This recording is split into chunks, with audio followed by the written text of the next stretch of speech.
Hey, grab a cup. Let's talk for a few minutes. I want to ask you something that is a little uncomfortable, but it's necessary if we're going to grow. When you wake up in the morning, before you check your phone and before the day starts to demand things from you, before you even step out of bed, what do you actually think about yourself? I'm not talking about what you say out loud at a meeting or the version of you that people see on your Instagram story. I'm talking about the quiet thoughts, the default ones, the ones that show up when nobody's watching. Because here's the truth that we often avoid. Those thoughts aren't just commentary, they're construction. They're shaping what we reach for, what we avoid, and what we believe that we are allowed to become. There's a proverb that says, as a man thinks in his heart, so is he. Notice it doesn't say so he feels, so he hopes, so he is. You don't become what you want. You don't necessarily become what you've prayed for. You become what you consistently think, especially those heart thoughts that run in the background. Whether you realize it or not, those thoughts are already costing you something. And today over this cup, we're moving past any positive thinking cliches, but we're going to talk about identity, alignment, and the fact that your life is being built thought by thought on the inside. Most of us treat our thoughts as background noise, like a radio that's playing in the other room that we can't turn off.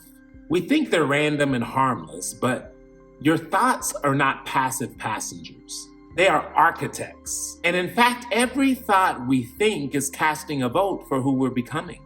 Think about this. If you're constantly thinking you're always behind, or you always mess things up, or this is just who I am, your life is eventually going to organize itself surrounding those beliefs. And the thing is it's not because that's truth, it's because that's familiar. See, your mind is designed to look for evidence of what it already believes. I heard this said the other day and I thought it was brilliant, but our brain is the original algorithm, which means we don't see things as they are, we see things as we are. And just like the algorithm, our brain shows us things and curates an experience that is surrounding our programming. If you believe you're stuck, your algorithm literally filters out opportunities that are right in front of you. Conversely, if you believe you're capable, your algorithm will show you ways that you can move forward. And I've had to ask myself this lately, so I'll ask you, what thoughts are you rehearsing so often that you're starting to mistake them as a part of your personality? The thing is, you can't download new software on a broken operating system. And this is where many of us get it wrong. We try to change our behavior without ever working on our belief system. We say things like, I just need to be more disciplined, or I'll just try harder next time. But effort without identity never lasts. And it's like trying to install a brand new high-end software on an operating system that still believes it's broken. Eventually, the system's gonna crash and you're gonna revert to your default. And the thing that we have to realize is behavior follows belief. You won't act confident until you see yourself as capable. You won't live a disciplined life until you actually believe that you're the person who honors their word.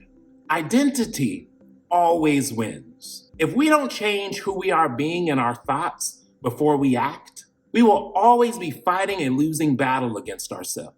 We also have to consider the silent command center.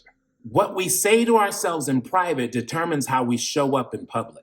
Nobody sees the inner negotiations. They don't see the self-doubt loops. They don't see the excuses that you make at 6 a.m. But I promise you, everyone feels the results.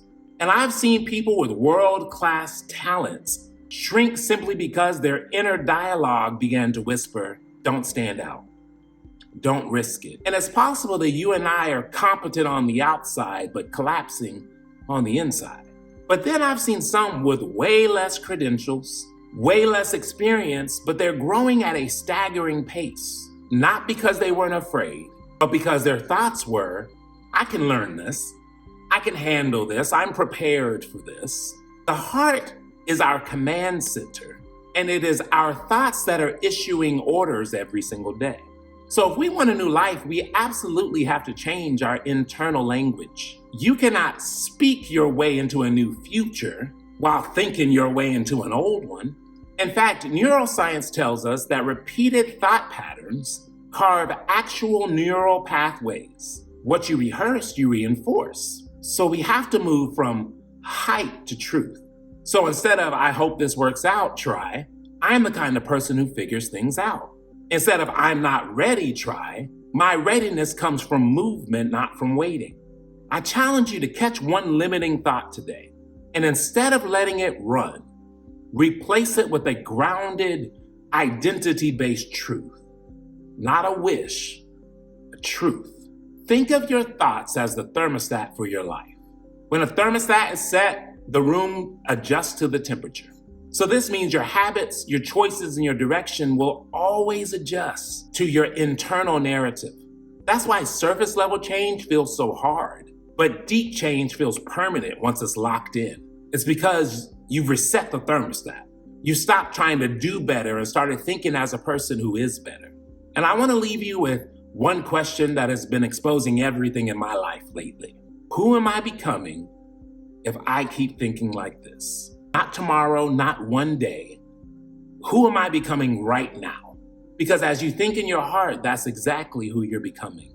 And tonight, I challenge you to write down 3 things. 1 thought to release, 1 belief to reinforce, and 1 identity you're choosing to step into. You don't need a personality or a better past. You need alignment between who you say you want to be and what you're rehearsing in the dark.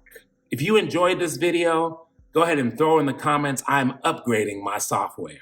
Let's hold each other to a higher internal standard. And always remember that growth is a journey. It's not a destination. I'm in it with you.